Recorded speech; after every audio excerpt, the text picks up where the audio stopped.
Have you been advised to shield due to a long-term health condition? Are you wondering if you should still fast? BIMA has produced a consensus guideline on fasting in specific health conditions, taking into consideration COVID-19. This has been written by senior clinicians and experts to help aid you in your decision to fast this year. If you decide to fast after consulting your GP or your specialist, it is recommended that you minimize all non-essential contact with the members of your household.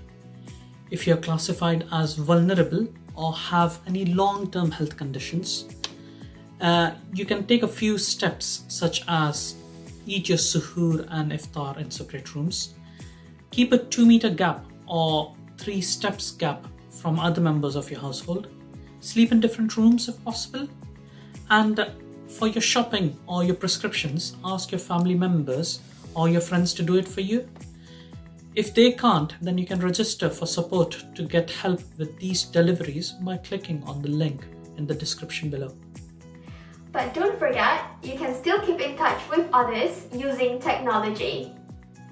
We pray you all have a beautiful Ramadan full of blessings. Remember to stay safe and be kind. Waalaikumsalam.